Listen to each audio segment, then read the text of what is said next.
get it crack-a-lackin'. Let's get it crack-a-lackin'.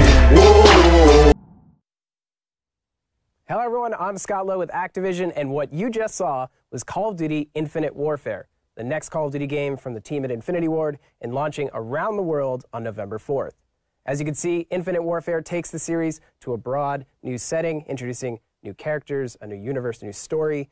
And as you can imagine, in the months ahead, we're going to be showing and talking about quite a bit, but we wanted to kick things off today with a behind-the-scenes discussion with the developers to learn more about the campaign, dive a little bit into multiplayer and co-op, as well as Modern Warfare Remastered, which you may have noticed there at the end of the trailer.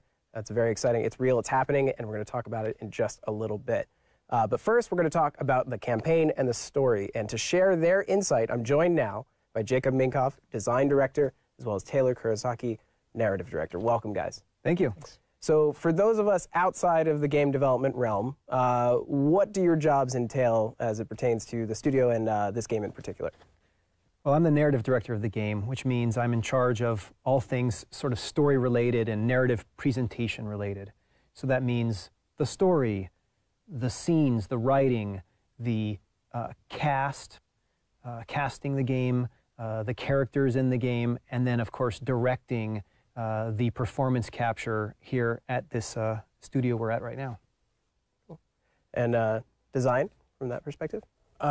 Design director, so my job is to make sure that we are implementing all of that in-game in a way that makes the emotions, the characters come across properly. You know, I focus on visual design language, mechanics, you know, making sure that the player's experience on the stick conveys all of the emotions that Taylor's scripts and performances and everything are intended to evoke. So the two of you actually have quite a bit of experience doing narrative-driven experiences in games, most recently at Naughty Dog before coming to Infinity Ward. What drew you to the Call of Duty franchise and this project in particular? Well, I mean, speaking for myself, I've been a fan of Call of Duty since the beginning. I remember playing the first Call of Duty. It really, it blew my mind. The first time I saw a dude put his back up against a wall and, you know, he's got his gun and he's peeking around the corner, and it created so much more tension for me because I believed in the stakes of the moment. I believed that it was dangerous, and you know, that was kind of a turning point for me because I realized how important NPC performances are in making you buy into the world and believe in the world. And I've honestly used tricks that I learned from Call of Duty 1 in every game I've shipped in my career. And you know, when the opportunity arose to work on a Call of Duty, I was, you know, super excited to do that. And on top of that, the Infinite Warfare project itself is extremely exciting to anyone who likes video games at all. Yeah, ditto for me. I've been a huge fan of the series of Modern Warfare, Crew Expendable. What an incredible opening to a game. I just remember it just taking me into that place, and I didn't want to leave. And so for us, I think the opportunity to sort of work in the Call of Duty franchise, which is known for, you know, incredible set pieces and incredible visuals and rock solid 60 frames per second action, and to be able to infuse our sort of narrative philosophy into that just seemed like an incredible opportunity. Well, and speaking of narrative, let's talk about probably the biggest question on everyone's minds with regards to Infinite Warfare, which of course is the setting. What was the motivation to bring it to space, and you know, what were kind of the opportunities there for you guys? I mean, first and foremost, the motivation was the enthusiasm of the team. We all wanted to make this game. We could feel it in our bones. No one was going to tell us no. This was the game we absolutely wanted to make. It was the game we knew we needed to make. The opportunity to take this trademark Call of Duty feel, this boots on the ground, authentic military feel, and take it into this new setting. You know, to take, in some ways, the familiar, meaning that gritty, authentic war feeling, and take it into a new setting was super exciting, and it was an opportunity we couldn't pass up.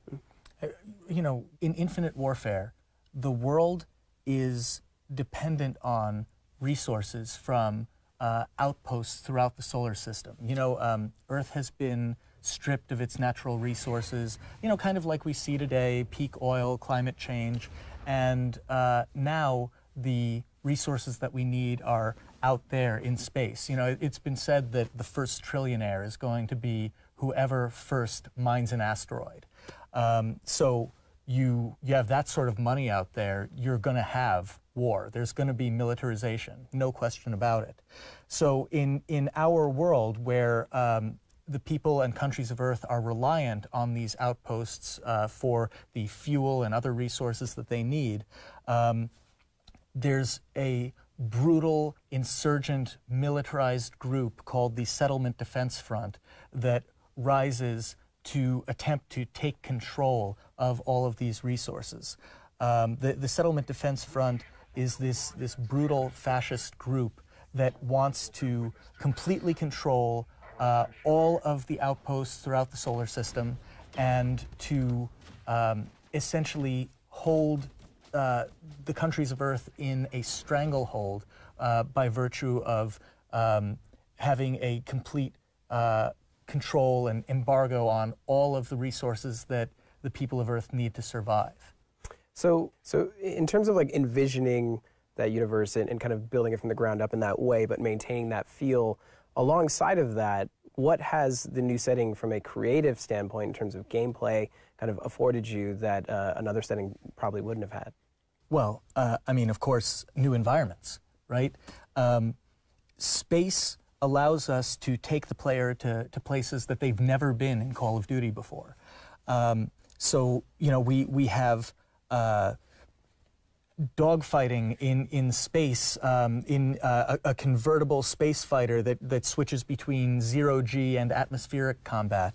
And of course we have all of the boots-on-ground combat that you're used to on Earth, but then we also have the experience of fighting in zero-G, you know, grappling around the outside of a ship that you're trying to board.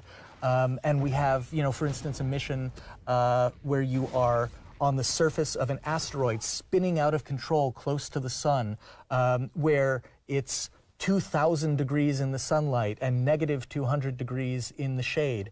And you have to be focused not only on the guys in front of you and creating cover there, but also you need cover against the sun so you don't get fried by it. So it creates these new gameplay challenges and these new pressures on the characters that are totally unique to Infinite Warfare. So, you know, character development seems to be a big part of this. I mean, whether it's, you know, on the settlement defense front side and like kind of making them a believable enemy, as well as, you know, the relationships you as a captain have with your crew.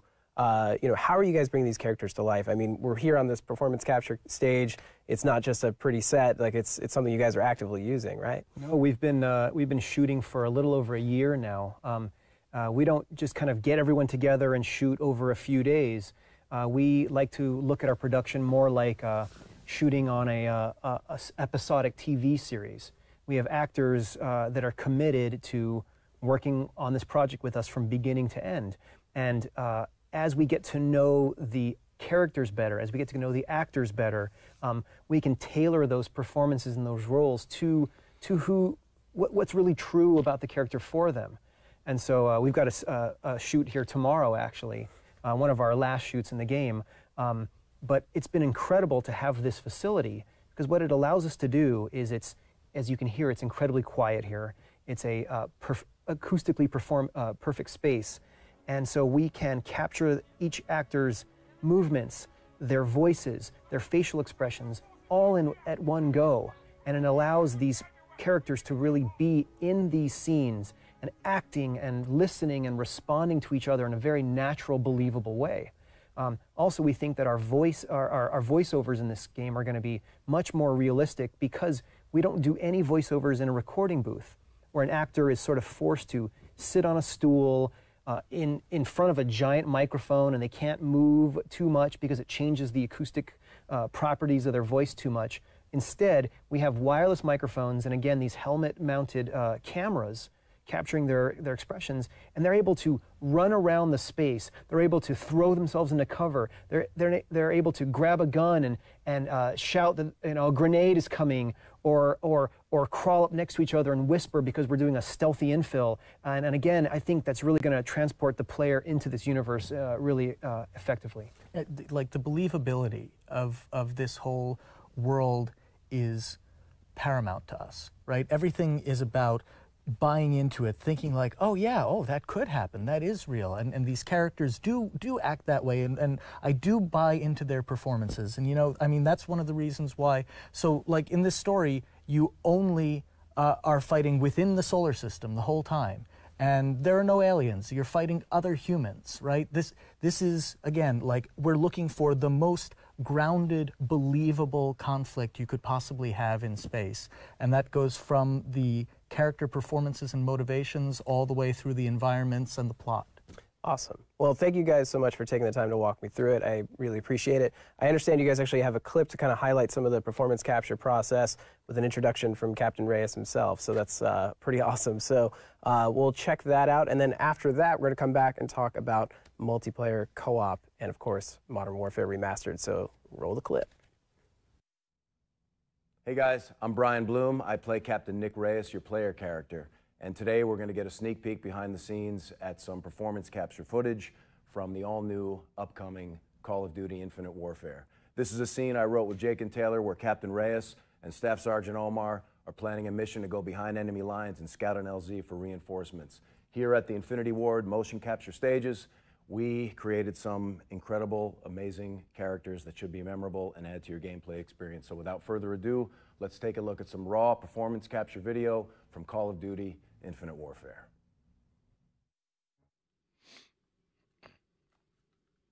You been down to Titan? I have. Ops? No. Pops. Dad was a tank farmer. Worked the pipelines for about 30 years. Retired just before the SDF took it over. Let's go give him hell. Bet your ass. This has been a long time coming. How are we executing? Joint operation. You and me. Our copy.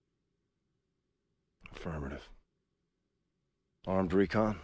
Small team. We're invading a denied area. Yeah, silver lining around that reticle is SetDef didn't ask permission then, and we're not asking permission now. My jacks are already standing by. You just do what you did at the gateway. We'll zip this place right up. Proud to be of service, Sergeant. Pride is 100% bona fide bullshit, Raze. You just make sure the mission comes first. Copy that. Sure, the Sergeant is well aware that the word proud is right in the Navy creed. I knew there was something I didn't like about you sons of bitches. That explains the white uniform and the submarines. Submarines? Yeah. Only the Navy could build a ship designed to sink. Let's gear up and get evil. Sure thing. All right, well, we're back, and of course, it wouldn't be Call of Duty if we didn't talk at least a little bit about multiplayer and cooperative, and of course, the little teaser there at the end, Modern Warfare Remastered. And so to give us all of the intel, I'm joined by Joe Seacott, lead designer on the multiplayer team, Brian Bright, project director on the cooperative mode, and Eric Monticelli, director of studio communications. Welcome, guys. Hi. Hey. Joe, since you're closest to me, let's start with multiplayer. How has this new setting kind of influenced from a design perspective and opened up new doors for you? I mean, as a designer, that's really opened the floodgates for us. Like, we're not kind of chained to modern. We can kind of make new toys, create new mechanics, and we can take players to places they've never been before. You know, we have some really good multiplayer maps that take place on Earth, but we also have a multiplayer map up in a space station. We have multiplayer maps on other planets within our solar system. So just being able to kind of bring players, or have the opportunity to bring players there is just really exciting for us. We also have kind of new mechanics. You know, new mechanics I can't talk about right now, but we have kind of a whole new stable of lethals and tacticals for the player to kind of engage with and to try. And you're going to see some of that in our upcoming trailers, and it's pretty spectacular. Well, speaking of the trailers, we saw a little bit, on the campaign side, these, zero-G dogfights and these, like, ship-based battles. Is that coming into multiplayer at all, or is it mainly still on that kind of person-to-person combat? We always share. Like, we work closely with the campaign team, and they work closely with us. So, like, a lot of tech went into the Jackal and the flying, and we have that tech in MP, but we're very, very careful to preserve the core of what makes Call of Duty just the best shooter out there. Our team plays a ton of Black Ops 3. We watched it on the CWL, and we've gotten to build off of kind of their map design and what they learned. So it's really, I think, hitting the mark, and it is future, but it's still the Call of Duty that you love. Awesome. Well, I know it's very early days, and I'm sure there's a lot more you want to tell us, but thank you for telling us what you could, at least. Yes. All right, Brian, you're up next. Let's talk about cooperative. What's going on in Infinite Warfare? Well, I'm pleased to announce that for the first time ever, Infinity Ward is doing zombies. So I've got a really experienced team, awesome team working on this. We've done Chaos Mode as a team for Modern Warfare 3 with Joe's help, and then we did all the whole Extinction series from Ghosts. And now we're all super big fans of zombies and all the things that both Sledge and Treyarch have done with zombies and Raven in the past. And so we're taking that, and we're excited that we're able to kind of finally do our own take on zombies. And it's its own completely different universe. It's a separate universe from what Treyarch's doing. It's a separate universe from Infinite Warfare. We have something like truly unique and different, and people haven't seen before. And I think, I'm sure that the fans are going to love it. Well, speaking of the fans, if there's one thing I know about Zombies fans, they are ravenous, and they go crazy for Easter eggs. I know it's a big priority for Extinction and some of your other work, but is that something you're embracing as well for Zombies? Oh, absolutely. Yeah, we just scratched the surface on Extinction, but in Zombies, we love the Easter eggs. We love, it's what gives the game life on YouTube, And what's step 21 of getting this particular weapon quest? People love that stuff. It really drives, like, replayability as well. And so, being such a big fan of the work that the other studios have done with Easter eggs, we're taking it even one step further, and I can't be more excited. And it'll be interesting to see how many of the Easter eggs fans, actually find, and how long it takes them to find these things. Awesome. Well, I understand you actually have a little something you could show today. I do, yeah. I have an image we're going to show now. All right, well, I'm sure the community is going to spend countless hours kind of pining over that, gleaning whatever detail they can. All right, Brian, thanks so much. I'm excited to see what you guys do with zombies. Hold that up in their black light. See some Easter eggs. Yeah, make sure you post it online. Yeah. So thanks again, Brian. Eric, let's move on to you. Let's talk about something very near and dear to my heart, Call of Duty Modern Warfare Remastered. What can you tell us? Yeah, we were really inspired by the community. There's been a voracious outpouring for Remastered ever since, the new console generation came along, and this year we were able to do it. We're working very closely with Raven. We're executive producing and overseeing the game. Personally for me, just being a fan of the franchise, I'm thinking back, Taylor had mentioned that Crew Expendable was one of his favorite levels. I love that opening too, but my personal favorite was All Gillied Up. I think Mine Joe. as well, yeah. Yeah, that was Joe's personal favorite. We were talking. I like One Shot, One Kill. Yeah, One Shot, One Kill, which I love too, because that was, you started in All Gillied Up, you're in this stealth mode, you're sort of creeping through the weeds, and then you get to the end of that level, and then all of a sudden you're in One Shot, One Kill, with this is like brutal firefight near a Ferris wheel, and I remember just like throwing my controller in frustration, and I'm looking forward to that experience again, because it was really rewarding when I got through it, and it's going to be awesome to play again. Well, I got to tell you, looking at the footage, just what little bit there was there at the end of the trailer, it looked incredible. What is some of the work that's going on behind the scenes to kind of bring it into this new console generation? Yeah, Raven's really amping up everything. They went back and, we're sticking true to the core original vision of the game, but they're looking back at the textures and reworking those completely from the ground up to make them have that fidelity that you expect from current console generations. It's going to look vibrant, it's going to look brilliant, it's going to look like something amazing when you play this game. Also, the sounds are being reworked. There's audio rework being done, revamping all that. There's new Foley that was recorded, different things like that, especially new techniques, too. Since 2007, the game came out, which is 10... It's hard to believe it's been that long. Yeah. 9 or 10 years, which is crazy to think about. And, you know, there's a ton of techniques, so like dynamic lighting's been worked in, new visual effects, just a lot of processing and a lot of, you know, new tech that's been pushed on there. Yeah, well, we've talked a lot about the campaign, and we all have our, like, you know, like kind of marquee moments, but of course multiplayer was a huge component. How does that factor into Remastered? Yeah, multiplayer was one of my favorite things to do too. It sort of revolutionized multiplayer for the games industry at large. It was this new experience that was remarkable. And what you're going to get with Modern Warfare Remastered is you're going to have 10 multiplayer maps, some of fan favorites.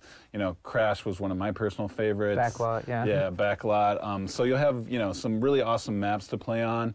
And then you're going to have your prestige, your kill streaks, all the progression stuff you remember too, and familiar modes and things like that. So you're going to have a good multiplayer experience. It's going to be really killer to get into. Yeah, I'm super excited. And if you missed the news at the end of the trailer there, it's being bundled with Infinite Warfare as part of the Legacy Editions as well as the Digital Deluxe. So yeah, it's going to be awesome to dive into both games. Taking a step back, you know, kind of reflecting on all we've talked about on the stream, it's been quite a bit. So when can fans kind of look forward to the next big announcement or news about Infinite Warfare?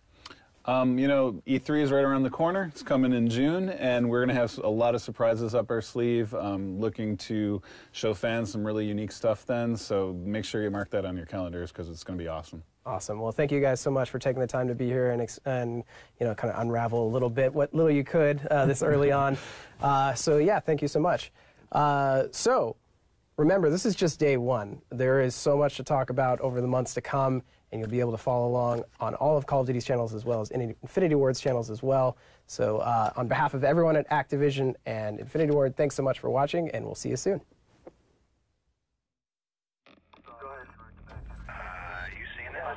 Unknown. Unidentified settlement ships. You are moving into a restricted situation. They just opened fire. We're f***ing fire. Data's guns are attacking our airship. This is a full-blown invasion. Oh my god.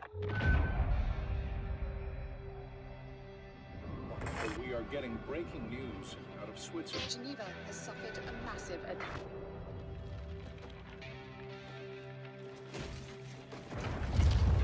Death count continues to rise, and there's no end in sight. This is Top Cat Sovereign. Divert and deploy all available assets immediately. Holy shit. Let's get to the tower. Go! Fix the house. Multiple hostiles. Biggest surprise attack in the history of the world. How could they not have seen this? It's one of our own.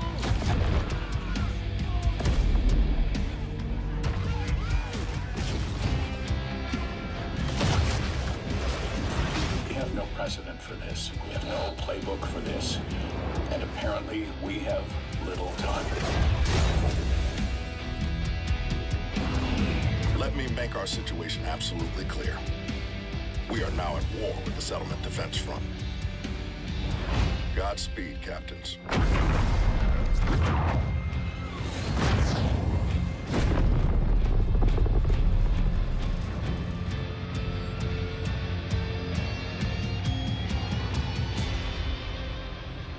You got eyes on this, Reyes? Affirmative. Let's get in there.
Legacy Edition and get Modern Warfare Remastered.